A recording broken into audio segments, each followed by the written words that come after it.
National hospitals, schools, కాలేజీలు వీళ్ళతో ప్రభుత్వం మారే ముందు ఇంకోటి తెలుసా, సీఎం గారికి మన కేటీఆర్ గారు ఏదో చెప్తాండు కానీ పబ్లిక్ బాగా వింటాండ్రు. పైసలు తిరిగిపోయిననేది అందరికీ తెలుసు.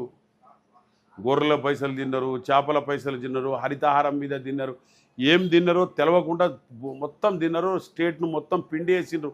వాళ్ళు ఏదో మనం మాట్లాడుకుంటారు. ఏం మాట్లాడతారండి? మాట్లాడే పద్ధతి ఏమిటి మాట్లాడాలి. ఏదైనా మాట్లాడితే కొంచెం గొప్పన పబ్లిక్ వినాలే. బస్సులు ఎన్ని కోట్లతో కడుతున్నాం, రైతు రుణమాఫీ, రైతు సదస్సు ఏం చేస్తున్నాం. మీ పార్లమెంట్ ఏరియా అంతా కూడా గిరిజనులు ఎక్కువగా ఉంటారు. గిరిజనులకు సంబంధించి మీరు ఇప్పుడు రాబోయే ఎన్నికల్లో గిరిజనులు కాంగ్రెస్ వైపు లేరు అంటున్నారు. ఒకటి చూడు బ్రదర్, పెద్దన్న, గిరిజనులకు కావాల్సింది రైస్, కరెంటు ఫ్రీ, ఏదైనా పంట వేస్తే రుణమాఫీ, రుణమాఫీ, రైతు భరోసా, లేకపోతే రైతు బోనస్, కరెంటు ఫ్రీ, బస్సులు ఎక్కేందుకు మహిళలు ఫ్రీ, పిల్లల హాస్టల్లో పోతే సుఖంగా తింటారా లేదా, బుక్సులు ఇస్తారా లేదా, అన్ని సౌకర్యాలు ఉన్నాయి. హ్యాపీగా ఉన్నారు. ఈ సిటీలలో ఇక్కడ ఉన్నోళ్ళు రియల్ ఎస్టేట్ చేసేవాళ్ళు ఇటు అటు మాట్లాడేటోళ్ళు తప్ప మన దగ్గర అట్లాంటిది ఏమీ లేదు. మన దగ్గర బ్రహ్మాండంగా ఉన్నది, బ్రహ్మాండంగా నడుస్తుంది. బనకచెర్ల విషయంలో రాష్ట్ర ప్రభుత్వం ఎంపీలతో సహా ముఖ్యమంత్రి సమావేశాలు 2 రాష్ట్రాల ముఖ్యమంత్రులు కలిసి మాట్లాడుకోవడం జరిగింది. అప్పనంగా కొన్నిటిపై సంతకాలు చేశారు. వారికి మిగులు నీరుతో కాకుండా నీరు వారికి మొత్తం ఇచ్చే విధంగా కూడా సంతకాలు చేశారని కూడా టీఆర్ఎస్ హరీష్ రావు గారు చెప్తా ఉన్నారు. కేటీఆర్ కూడా చెప్పారు. మాజీ ముఖ్యమంత్రి కేసీఆర్ కూడా ఆరోపించారు. దీన్ని ఎట్లా చూస్తారు? కేసీఆర్ గారు ఎవరో మాట్లాడతారు. కేసీఆర్తో నేను కూడా నౌకరీ చేసిన బాబు. ఆయన ఎంపీ ఉన్నప్పుడు నేను సెంట్రల్ మినిస్టర్ను. నేను కూడా కేసీఆర్తో నౌకరీ చేసిన. కేసీఆర్ అనుకుంటూ మర్చిపోయింది కావచ్చు. ఆయన డిప్యూటీ స్పీకర్ ఉన్నప్పుడు ఈ దేశానికి, ఈ రాష్ట్రానికి ఏం చేద్దామని నేను బెల్లయ్య నాయక్ కూడా పోయినాం. అరే మేము రాజకీయాల్లో ఇప్పుడు నుంచి ఏం లేవు. ఆయనకేం తెలియడు, పసిపిల్లడు. ఆయన కేటీఆర్, ఆయనకేం తెలుసు అంటే ఏదో రాజ్యం మాట్లాడతాడు. ఆయన పైసలు సంపాదిస్తే అన్నీ ఏదో ఇది మాల్స్లో పొత్తు ఉంటే అయిపోయిందా? మాల్స్లో పొత్తు ఉన్నాయి, ఎత్తు ఉన్నాయి, అన్నీ తెలుసు మాకు. మరి అన్నీ తెలిసినా ఏం చేయలేకపోతాను. అరే ఇప్పుడు ఏం చేయలేకపోతున్నారంటే, నువ్వు ఏం చేయలేకపోతున్నావు, టైం ఉంటుంది దానికి. గడియారం 1 గంటల అవుతుంది, ఇమ్మీడియట్గా 6 పెట్టుకుంటే పెట్టలేవు. దానికి ఏదో టైం తిరుగుతూ ఉంటుంది, వస్తుంది ఒక టైం. 6 అవుతుంది సాయంత్రం. తెలంగాణ 6 అయినప్పుడు మేము బెల్లు కొడతాం. అప్పుడు బెల్లు ఎట్లా ఉంటుందో చూద్దాం. తెలంగాణ రాష్ట్రం నుంచి ఇంతమంది కాంగ్రెస్ ఎంపీలు గెలిచినా కూడా రాష్ట్రానికి తీసుకురావాల్సిన నిధులు కానీ ఎక్కడ కూడా అంటే ఇప్పుడు తీసుకురాలేకపోయారు, విఫలమయ్యారు అని అంటున్నారు. మనం జీఎస్టీ ఎంత కడుతున్నాం, మనకు నిధులు ఇచ్చింది, వడ్డీ లేని రుణాలు ఇచ్చింది ఎంత అని ఒకటే అడుగు కిషన్ రెడ్డి.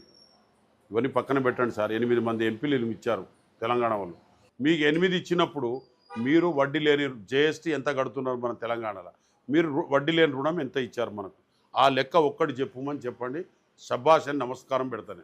బలరాం నాయక్ గారు, మీరు గెలిచిన తర్వాత హైదరాబాదులో, ఢిల్లీలోనే ఎక్కువ ఉంటాడు, సొంత పార్లమెంటు స్థానంలో ఉన్నటువంటి స్థానిక ప్రజలకు అందుబాటులో ఉండలేరని ఒక చిన్న అది ఉంది. నువ్వు రేపు పొద్దున మహబాద్కు పో, నేనైతే ఇటు పార్లమెంట్కి పోతున్నా. నా క్యాంప్ ఆఫీస్ ఉన్నది. బలరాం నాయక్ పనిచేస్తాడా ఇంకా వేరే వాళ్ళని పనిచేస్తానని అడుగు. ఒకళ్ళు మనం ఇద్దరిది, ఇది వేరేది కాదు. ఒకళ్ళు బలరాం నాయకే పనిచేస్తాడు, ప్రతి ఒక్క ప్రజలను అందుబాటులో ఉండాడని చెప్తే 90% చెప్తే నేను ఇక్కడ ఉంటా. లేకపోతే నీకు ఇది ఇల్లు అప్పుల పాలై ఉన్నది ఇచ్చేసి నీకు వదిలిపెట్టిపోతుంది. ఇప్పుడు సమావేశాలు, పార్లమెంట్ సమావేశాలు ఉన్నాయి. అందులో వేటిపై కూడా మీరు ప్రస్తావించే అవకాశం ఉంది? రాష్ట్రానికి సంబంధించి కావచ్చు, మీ మహబూబాబాద్ సంబంధించి కావచ్చు, ఎలాంటి నిధులు అంటే నిధులు కావచ్చు, తీసుకొచ్చే విషయం కావచ్చు, లేదు అంటే రాష్ట్రానికి సంబంధించినట్టు ఏ అంశాలపై మీరు ప్రస్తావిస్తారు? నా ఫస్ట్ సబ్జెక్టు 8th షెడ్యూల్లో గలుపు బంజారాలకు అని ఫస్ట్ షెడ్యూల్. మాకు ట్రైబల్లో కలపాలి, గోవాలో కలుపుతామన్నారు మొన్న. బిల్లు ఇంకా పెట్టలేదు, బిల్లు పెట్టాలి. దాని తర్వాత తమిళనాడులో ఎస్టీలో కలపాలి లంబడోళ్ళకు. భారత్ మే హమ్ 14 కరోడ్ 26 crores పాపులేషన్. మా స్టేట్లో ఇక అట్లా అనుకుంటే చాలా ఉన్నాయి. హైకోర్టు జడ్జిలు ఇస్తలేదు సరిగా. దాని తర్వాత మా స్టేటుకు వచ్చే నిధులు కరెక్ట్ ఇచ్చిండ్రు. అమృత ఆంధ్రాలో ఏమి ఇచ్చిండ్రు? అమిత్ షాజీ और ఫైనాన్స్ మినిస్టర్ గారు మా స్టేట్కి ఏమి ఇచ్చిండ్రు, ఆంధ్రాకి ఏమి ఇచ్చిండ్రు, కమిటీ వేయండి, మాకు ఇచ్చే వాటా మాకు ఇవ్వండి.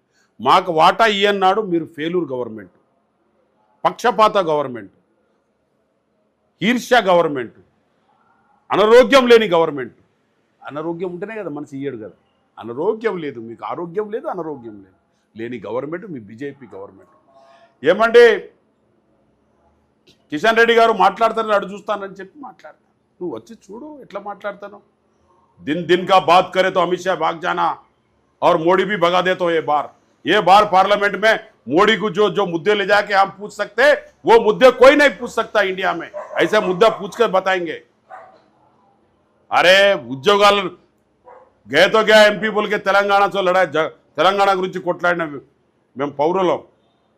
हम तेलंगाना के वास्ते जान देंगे मगर तेलंगाना नहीं छोड़ेंगे. आप संघर्ष करो राहुल जी, हम आपके साथ है.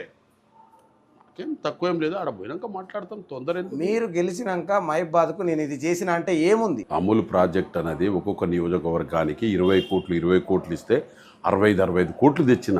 డ్రింకింగ్ వాటర్ ఎన్ని నెలలు అయింది మేము గెలిచి, సంవత్సరం అయింది. డ్రింకింగ్ వాటర్ స్కీమ్ తెచ్చిన, పైసలు మొత్తం తెచ్చేసిన. ఫైనాన్స్ నుంచి government of India Amul project పైసలు అంది పంపండి స్టేట్లా. మేమే ఊకోను, నా గురించి నీకు నేను కూల్గా కనబడతా నీకు అట్లా. ఎందుకంటే లో ప్రొఫైల్ ఉంటాం మేము మా జాతిలా.